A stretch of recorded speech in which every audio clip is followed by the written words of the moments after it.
નમસ્કાર. ઓમ વક્રતુંડ મહાકાય સૂર્યકોટિ સમપ્રભો નિર્વિઘ્નમ કુરુ મે દેવ સર્વ કાર્યેષુ સર્વદા. જન્માષ્ટમી વિશેષ ભગવાન શ્રી કૃષ્ણના જન્મ મહોત્સવ શ્રાવણ મહિનામાં આવશે. ભગવાન શ્રી કૃષ્ણએ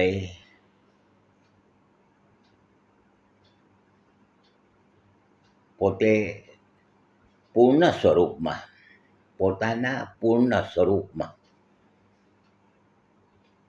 પ્રગટ થયા.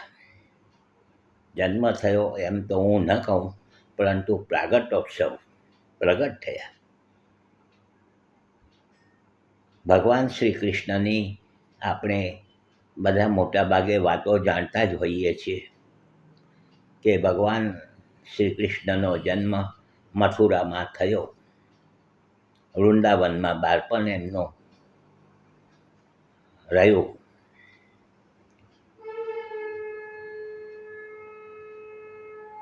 એમનો જન્મ ભગવાન શ્રી કૃષ્ણનો જન્મ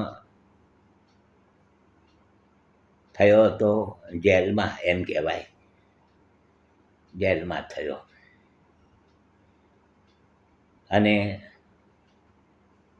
ભગવાન શ્રી કહું છું, વાસુદેવજીએ એમને નંદ રાજાને ત્યાં બિરાજમાન કરાવ્યા.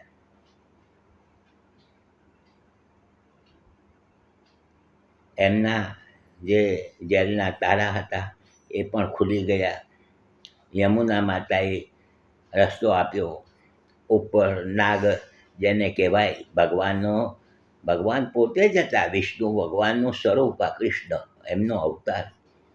અને એ તો સૈયા ઉપર, નાગની સૈયા ઉપર જ એમનું શયન થતું હતું. એ નાગ એમના મસ્તક ઉપર આપણે જોઈએ છીએ આ બધા ફોટાઓ અને ચિત્ર. તે રીતે આપણે ભગવાન વાસુદેવ, ભગવાન નાના લાલાને લઈને નંદ રાજાને ત્યાં એમને પ્રસ્થાન કરાવ્યું. યમુના માતાએ રસ્તો આપ્યો.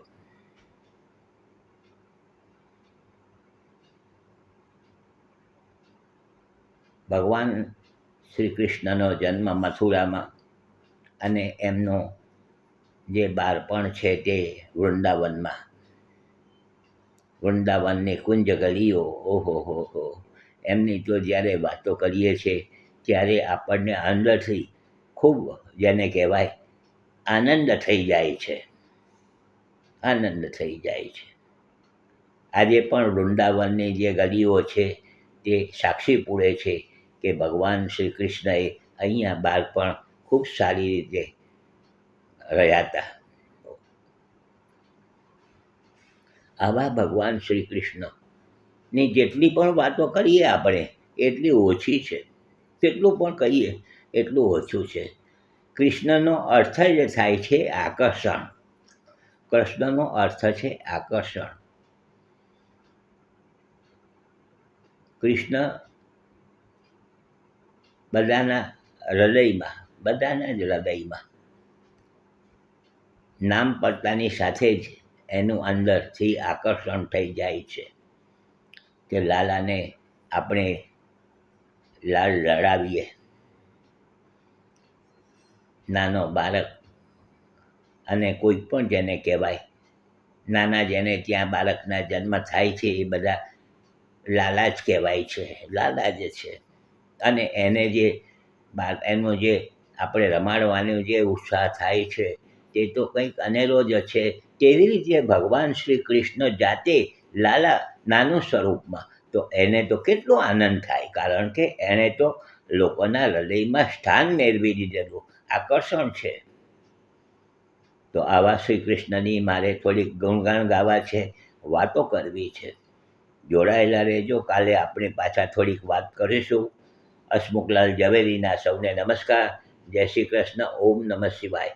તમે આ બીજા લોકોને પણ જોવાની ભલામણ કરજો, શેર કરજો, લાઈક કરજો.